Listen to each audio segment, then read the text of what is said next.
I've ridden dark rides all over the world, from cutting edge trackless technology to old school classics, and in this list I'm going to break down my personal top 10.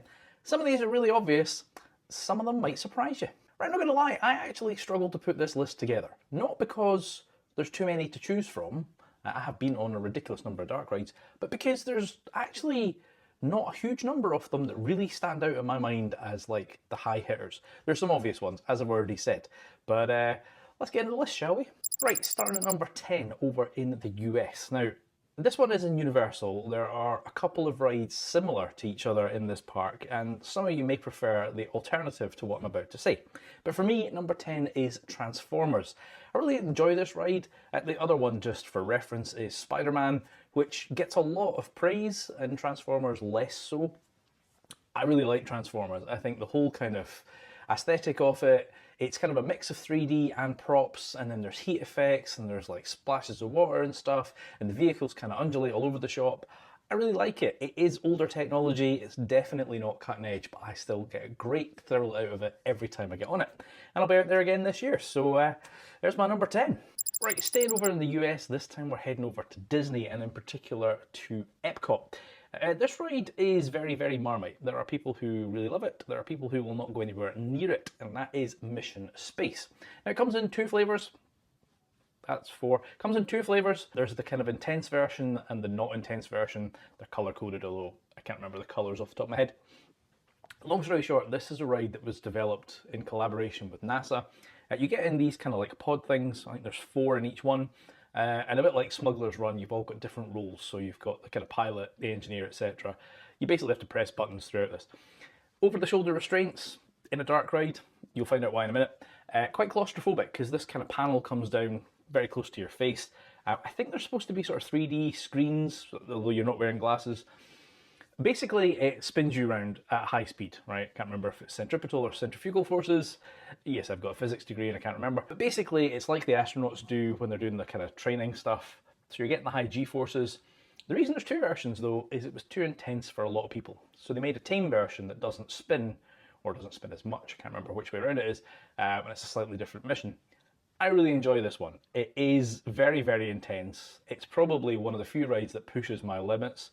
But I thoroughly enjoy it. So took my kids on it, they didn't like it, never got Carly on it, probably never will. So I'm back out there again later this year, and I'll give it another shot. Right, number 8 is my only entry from the UK. And again, there'll be people who agree with this and people who disagree, and that is Valhalla in Blackpool. Now, it is a dark ride, it is a water ride, it kind of straddles both. It's won awards numerous times. In fact, it won awards when it was closed, which kind of just tells you how good it is on the world stage. I know there's a lot of people frustrated with this ride. There are people who prefer the original version over the kind of reimagined version. And then there's the whole complexity of the ride and the fact that, you know, effects go down and stuff. As I've said in other videos, when I did the behind the scenes tour, you get an appreciation for just how complex this beast is. It is massive. It has a lot of moving parts in it. And it's no surprises that sometimes things don't quite work out. That said, even when some of the effects are off, your average person won't notice them, you know, unless you're kind of a diehard who's done it multiple times and you know every single effect in there. You might not notice that, oh, the logs didn't crash, or oh, the burning arrows didn't go off. It's great when everything works, don't get me wrong. Slightly frustrating when bits aren't running, but I still think this is a fantastic dark ride. My only frustration with it is it's in England. Not that there's anything wrong with England, just that it doesn't get the weather for that kind of ride. So, you know, I'll probably do it this year, but yeah. Heading back over to Disney, and this time we're going into Animal Kingdom for the Avatar Flight of Passage. Now, this ride is, in a way, it's just a glorified flying theatre. And to the point I was surprised when I took Carly on a normal flying theatre, because she loves this ride, she hated a flying theatre. I think the key difference here, though, is that you're straddling these kind of vehicles that are supposed to be the Banshee.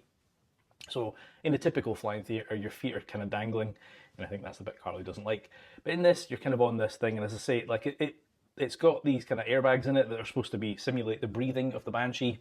You're wearing 3D glasses, which is often hit and miss, but it is just fantastic. The whole kind of visuals in this one, again, the kind of movement and stuff, it's just fantastic, and it is super well themed. So yeah, this one is number 7 on my list.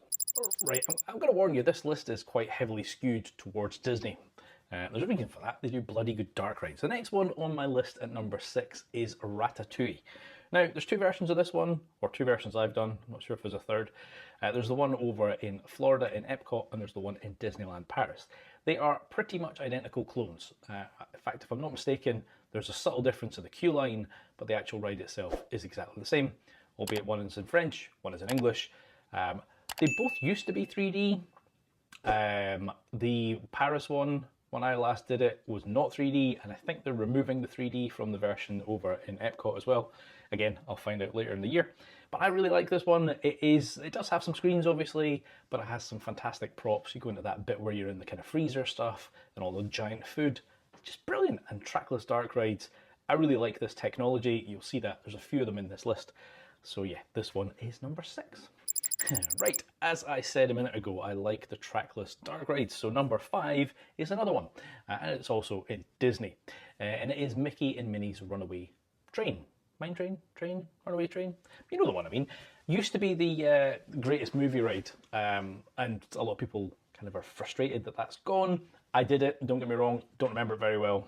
Did it 15 years ago or something.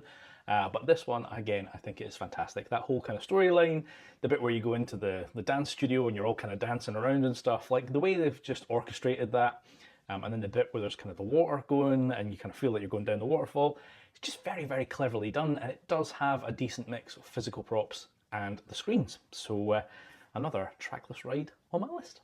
Right, we're going to leave the US this time and head over to the Netherlands for a ride that for many people would probably be a little bit higher up the list. And that is Danse Macabre. Now, this is a brand new ride. It is the only Intamin kind of motion thing. I don't know what the name of the ride is, apologies. But it's the first, it's the prototype. And I'm sure we will see more of these because it is a fantastic ride system. It is, as you would expect from Efteling, if you've been or if you've heard about it, it is insanely well themed. Like crazy to think like this is a brand new building, but it is intentionally aged very, very well. And it just fits in perfectly. It is really, really good, do not get me wrong. I mean, it is number 4 on my list. I think, as I said in my video recently, I went in with high expectations because the hype for this thing was just way up here. And I think that's the problem. Had I not had that expectation and all the hype, I probably would have came out with a far higher rating on this one. It is fantastic. Such a unique experience, so well themed, kind of the music, everything about it. It is brilliant, but it's only number 4 on my list. Right, for number 3, we're going to stay in the same park. And again, we're going to go back to trackless dark rides. No surprises, this one is Symbolica.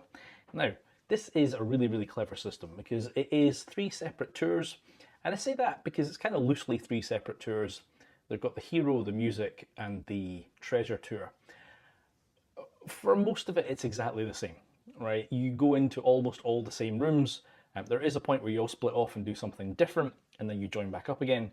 It's just really, really clever though. I mean, all of these trackless rides that I've mentioned, they all have like numerous vehicles kind of orchestrating around, and it's super clever technology when you see behind the scenes, and it's kind of like Wi-Fi and Bluetooth and all this positioning stuff, and to make sure they don't crash into each other. But you really, really see it in Symbolica because although there are 3 vehicles that dispatch at a time, because there's 3 tours, you must have 12, maybe even 15 in the kind of show building at any given time. And there's points where you interact with the people who are in front of you and the people who are behind you, and there's just this kind of mash of vehicles riding around, and it is just brilliant. Again, tons and tons of physical props. I don't think there's any screens in this one. Pretty sure there isn't, or if there is, there's very, very few of them. Like the big giant whale scene and the butterflies, and it's just absolutely brilliant. So yeah, this one is number 3 on my list. Right, number 2, we're heading back to the US. And this is a dark ride, but it is also a coaster. It's a fully enclosed coaster, and that is Guardians of the Galaxy. Absolutely love this thing. Again, all of this is personal opinion. I know Scott, your experience guide, he's not a fan, and that's totally fine, right? We all have different views on these things. I like the franchise, so I like Guardians of the Galaxy. I like the theming of it. I like indoor coasters. That's basically all 3 things that Scott doesn't like. And I just think it's brilliant. That kind of whole controlled rotation where they kind of point you at different things. The random music, you know, I've done it numerous times with different songs. When I've been in the past though, it was the virtual queue or the lightning lane. is finally back to just a standard queue, so when I go this year, I can do it multiple times. But this is number 2 on my list. Right, so you might be wondering what is number 1, and when you hear this, I can't imagine very many people will be surprised. It's probably worth pointing out though, before I say what number 1 is, this could change later this year because I've not experienced Epic Universe, and I suspect there's a couple of dark rides in there that could easily creep on or even top off this list. But since I've not been to that park yet, my current number 1 is Rise of the Resistance over in Disney. No surprises, this thing is an absolute monster of a ride. It is super long, like it's a good 15-20 minutes long. There's various elements of it. There's walkthrough elements. There's kind of like you're standing in the ship. You've got drop towers in there. You've got the trackless dark ride system again. You've got bits where you go into kind of like simulator screens. Like it's just everything. And you know, it's got so many kind of backup plans as well. So like if some of the animatronics are down, you get a different route and all that kind of stuff. It is stunning, absolutely stunning.